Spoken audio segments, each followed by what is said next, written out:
बस कलर का डिफरेंस है। अब देखो जो इसका ये एक्चुअल इसकी जो शेप है, इस शेप को चेंज करने के लिए मुझे इसको पुल करना पड़ा। तो जो ये पुल कर रहा हूं मैं, इस पुल करने वाले फोर्स का नाम क्या है? इसका नाम है डीफॉर्मिंग फोर्स। फोर्स, ठीक है। अब देखो अगर मैं इसके ऊपर फोर्स लगाता हूं, इसको डीफॉर्म करता हूं, तो जैसे ही छोड़ा ये अपनी ओरिजिनल पोजीशन पे वापस आ गया।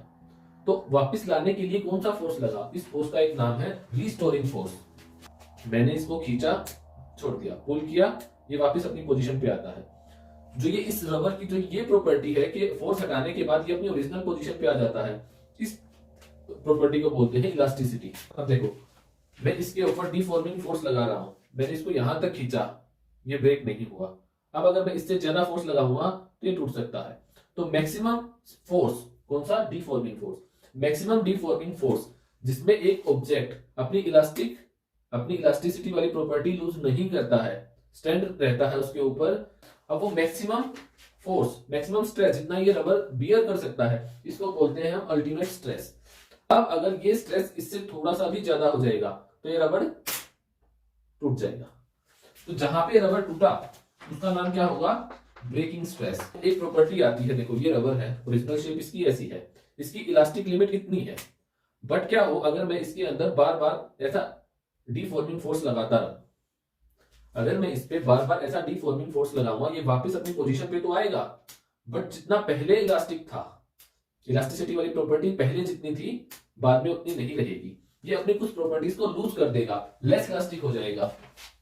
इस प्रॉपर्टी का नाम क्या आ जाएगा? Elastic fatigue. इस रबर को मैंने यहां से छोड़ा तो ये क्या कर रहा है?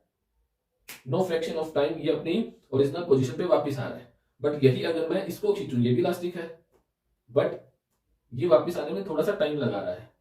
ऐसी चीजें जहां पे हम डीफॉर्मिंग फोर्स हटाते हैं और वो अपनी ओरिजिनल पोजीशन पे आने में थोड़ा सा टाइम ज्यादा लेते हैं, कुछ डिले होता है, उस प्रॉपर्टी को बोलते हैं इलास्टिक आफ्टर इफेक्ट। ठीक है भाई। इसका बेस्ट एग्जांपल क्या है? इलास्टिक आफ्टर इफेक्ट का बेस्ट एग्जांपल क्या है? हमारी स्किन, ह्यूमन स्किन। अगर हम ह्यूमन स्किन को बार बार किसी भी एक पॉइंट से ज्यादा दबा के रखते हैं, चाहे यहां से दबा लो, कहीं से भी, या स्टमक से, आप घर पे चेक कर सकते हो। अगर आप किसी पोजीशन से ज्यादा स्ट्रेस करके रखते हो, ज्यादा कंप्रेस करते हो, ज्यादा दबाते हो उसको, जब आप हटाते हो तो वो अपनी ओरिजिनल पोजीशन पे आने में कुछ टाइम लगाती है। That is elastic after effect by original V. अब वॉल्यूमेट्रिक स्ट्रेन दो तरह का हो सकता है, या तो हम किसी चीज को कंप्रेस कर सकते हैं तो वॉल्यूम में क्या होगा? कम हो जाएगी वॉल्यूम, तो minus delta V by V. अब किसी चीज के अंदर हम इसकी वॉल्यूम को बढ़ा भी सकते हैं। इसका एग्जांपल क्या होगा? देखो गैस का वॉल्यूम बढ़ा, अब इसके अंदर अगर मैं थोड़ा सा और ब्लो करता हूं तो इसका वॉल्यूम इंक्रीज कर रहा है, तो ये कैसा हो जाएगा? Plus delta V by we.